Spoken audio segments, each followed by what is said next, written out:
Eh bien salut tout le monde les amis, aujourd'hui on reprend un format que je sais, vous l'appréciez. Vous l'appréciez ce format, vous l'aimez ce format, et en même temps c'est un format qui est plutôt pas mal vu que vous allez tout savoir de l'actualité de la Formule 1 en une seule vidéo. Alors aujourd'hui il va falloir rester accroché parce qu'il y a vraiment beaucoup de news.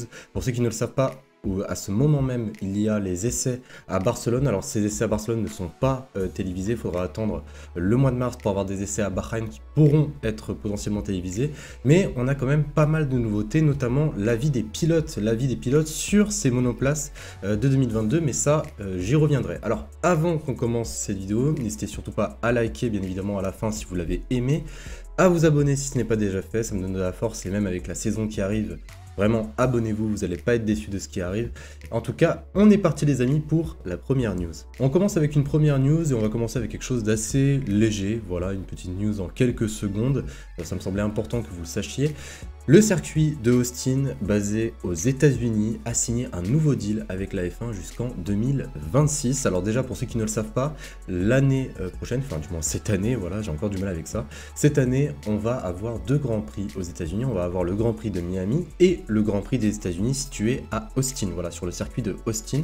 Et du coup, ce circuit en question a signé un nouveau deal avec la F1. Donc vous me dites dans les commentaires, content, pas content. Moi en tout cas, personnellement, je le suis. Et on continue les amis avec une news qui concerne Red Bull et son probable futur partenariat avec la marque Porsche. Et oui, j'en ai déjà parlé auparavant dans une ancienne vidéo news. Les négociations entre les deux marques commenceraient à être dans un stade extrêmement avancé et un accord serait potentiellement trouvable d'ici le mois de mars 2022.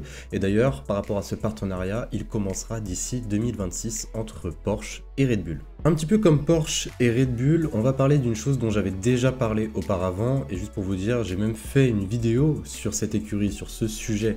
On va parler de l'écurie Andretti. Alors, on avait quelques spéculations comme quoi Andretti pouvait potentiellement un jour venir en Formule 1. Eh bien, j'ai envie de vous dire que d'ici 2024, il y aura peut-être une 11e écurie sur cette grille. Mario Andretti, ancien pilote de F1, a annoncé que Michael Andretti, du coup son fils, a demandé tout simplement à la FIA de créer une nouvelle écurie de F1 à partir de 2024.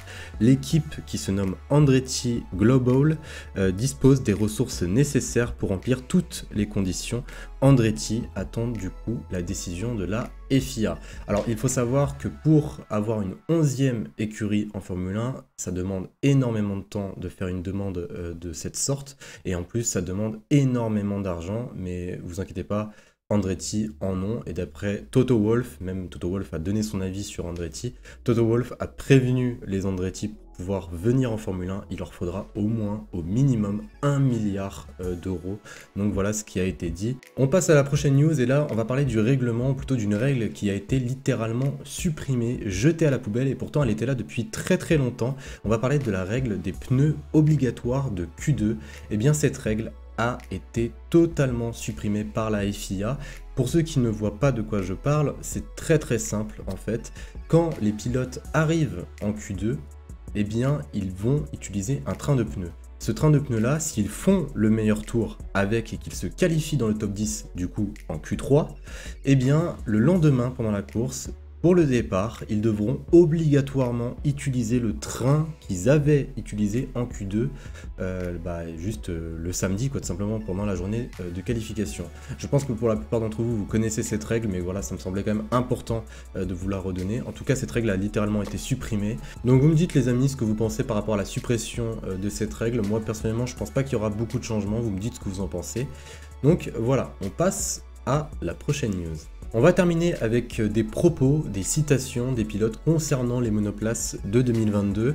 Alors il y en a pas mal, voilà, il y en a qui concernent Ferrari, il y en a qui concernent Alpine. On va tout de suite commencer d'ailleurs avec Charles Leclerc. Alors Charles Leclerc a cité: nous avons exécuté notre programme complet sans problème. Le sentiment initial n'est pas mauvais, mais nous ne devons pas nous laisser emporter par les feuilles de temps car tout le monde cache encore sa vraie nature, sa vraie forme, littéralement.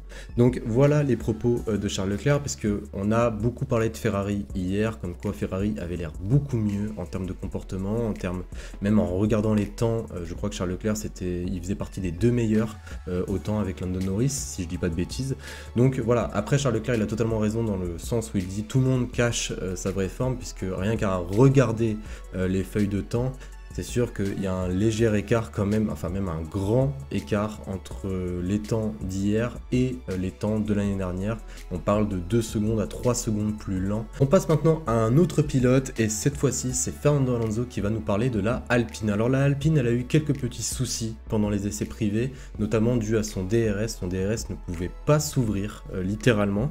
Alors Alonso a commenté: notre fiabilité a été assez bonne pour le premier jour d'essai, le kilométrage et la fiabilité sont plus important que la performance dans les essais, donc dans l'ensemble nous sommes assez satisfaits de cette première journée. Donc voilà, Alonso il ne perd pas le moral, même s'il y a eu quelques petits soucis, il reconnaît quand même la fiabilité de cette Alpine. Et on va parler maintenant de l'Alfa Romeo, dont je n'ai pas encore eu la chance de faire la présentation, et même dont on n'a pas encore eu la chance de la voir sous ses vraies couleurs. Alors Bottas a posé quelques commentaires par rapport à cet Alfa Romeo. Nous avons eu quelques problèmes, mais nous les comprenons heureusement complètement, et nous savons comment les réparer. Nous n'avons juste pas eu assez de temps pendant la journée pour les réparer correctement. Voilà, Alfa Romeo qui a eu beaucoup de soucis pendant cette première séance d'essai. Au niveau des tours qui ont été faits maintenant, bon, je tourne, là on est le 24, là je vais parler de la journée du 23.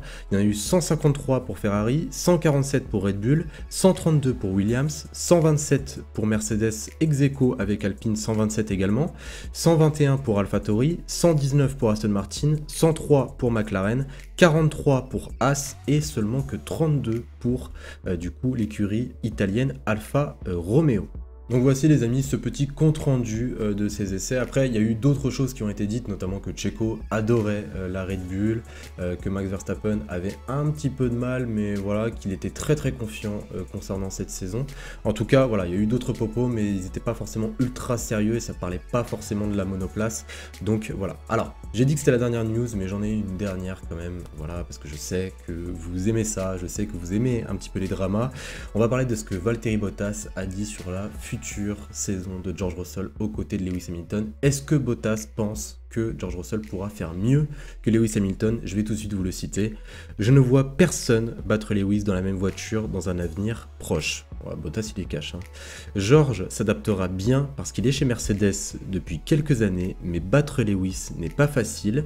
Il travaille ce que peu de gens peuvent voir. Donc voilà les propos de Valtteri Bottas concernant George Russell. Je ne vais pas vous donner mon avis sur ces propos, ok? Je vous laisse débattre dans les commentaires et bien évidemment dans le respect. Et on se retrouve les amis très prochainement pour une nouvelle vidéo news ou même pour une nouvelle vidéo tout court. Sur ce, je vous souhaite une agréable journée, une agréable soirée. Prenez soin de vous, n'hésitez surtout pas aussi et n'oubliez surtout pas de vous abonner si vous avez aimé. Et on se retrouve très bientôt. Salut tout le monde.